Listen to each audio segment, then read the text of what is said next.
I wake up at 4 o'clock in the morning, and I come back from the gym at 7 o'clock before any of the rest of the world wakes up.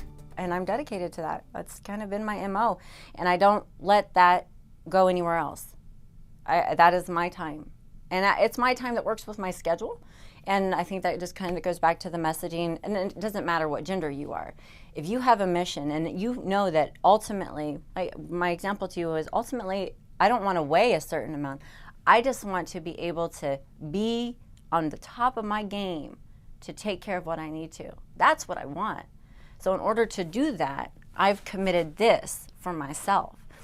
And whether it's, it could be 9, it could be whatever it is. It could be in 20-minute increments. You could just go out and sit in the sun for, whatever that is for you to get to that point. But you have to make that commitment in order to get to that goal. And don't fool yourself about what that goal is in the middle of things, regardless if you're taking care of people or, whatever it is that you're doing.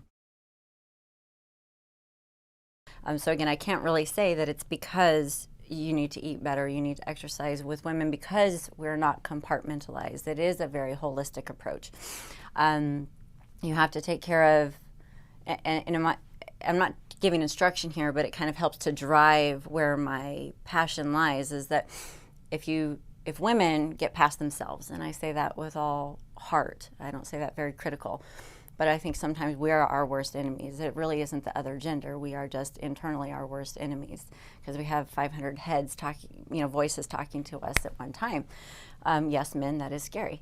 But if women can just kind of ground themselves to say, hey, I need to understand myself first and what all that means, all of the other health stuff kind of follows, because your head is going to get right, and then your spirit is going to get right, and then follows your hormones, and then follows your physical workings, and then follows, well, I don't need to eat 2 gallons of ice cream because I didn't have to deal with all of this stuff. I've already dealt with it. So, and I kind of do an illustration in circles because that's really what it is. I mean, it's a chain reaction for everything that we do. And being in healthcare now, my education is from preventive. My undergrad education is from the business side of it. Then I've been there and I've worked with physicians, and now I'm on the insurance side of it. And I've been on the total bubble of, from an employer's perspective, the life of, as a woman, your whole entire cycle of how you take care of yourself. So seeing and having that 360-degree view, I can answer that intelligently to you today, probably more so than I could have 10 years ago. Take care of your damn selves, because the healthcare system is not to be trusted. It isn't. I've worked with hospitals. I worked with insurance. I worked with doctors, like I said earlier. Take care of yourself. If there is no other incentive for you outside of, oh gosh, I don't really want to lose weight, or maybe I don't feel like I'm sick today, or, a lot of those subconscious excuses that get in our way of doing the right things for ourselves, then I hope to motivate you by scaring the crap out of you, because your pocketbook is going to be heavily impacted. The lack of education is strategic.